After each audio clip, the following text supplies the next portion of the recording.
But that is essentially what's going to happen. Our security correspondent, Frank Gardner, thank you very much.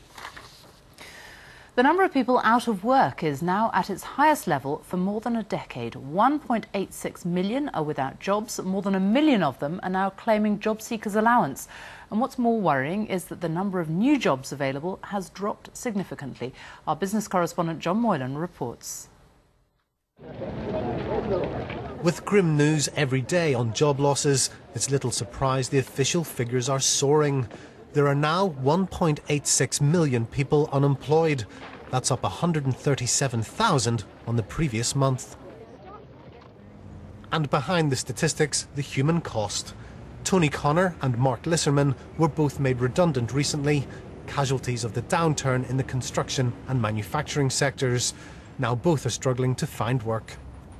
I've had some interviews, but what I'm finding is that it seems opportunities seem to be diminishing and there's more people chasing less opportunities, so it's going to be very competitive. It's a question of selling yourself, really, I suppose. I'm registered with various different websites, registered with a lot of the recruitment companies. Unfortunately, being an ex-recruitment manager as well, it doesn't go too well when you walk into a recruitment company looking for a job, and I'm being told by a lot of people I'm overqualified as well. Today's unemployment figures will make grim reading for a government which has made much of its track record in getting people off benefits and back into work. For they show that last month saw the biggest rise in the number of people coming to job centres and claiming job seekers allowance since 1991. And many believe the jobless figure could hit 3 million, reviving memories of the last time dole queues were that long, back in the 80s. Today the government announced more funding to help those out of work, but admitted the news on jobs was set to get worse. I'd say as candidly as I can that I don't think we reached the bottom in terms of the unemployment figures, but we'll see into the new year. It's not my job to make predictions, but it's my job to make sure that through all those levels the government are doing all that it can to intervene actively to help people. The rapid turnaround in the job market this year took many people by surprise, but with job vacancies in the economy falling, the prospects for 2009 do not look good. John Moylan, BBC News. Well, with me now is our economics editor, Hugh Pym.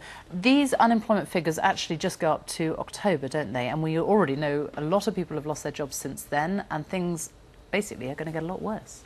Yes, Sophie, the 1.86 million that John was referring to today, the overall total of unemployment, the preferred measure, that is done on a quarterly basis up until October. A lot has happened in November and so far this month in terms of job losses being announced almost on a weekly basis. So if you like, they won't be picked up until the figures announced next month in January or even in February. Then you've got the strong possibility of continued downturn in retailing and so on after Christmas, maybe bringing more job losses into the equation, and this figure of 2 million being breached pretty soon, with 3 million being the prediction of some forecasters, and that was the peak seen at the time of the last recession. So still some way from that, but many people thinking we're heading towards it. So the downturn deepens. What about interest rates? Because in America, we just saw last night, they've slashed them to virtually zero.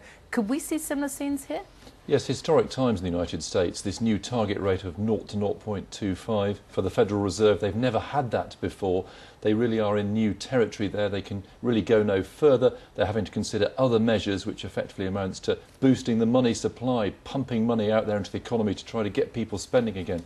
Here we learnt today that the Bank of England considered going even further on their last rate cut. They cut to 2%. From 3%, they looked at possibly going even lower, which would have been a record low. So next month there's a strong possibility they will go lower to uncharted territory here, down towards zero. And they are considering, we understand, further measures along the lines of the United States.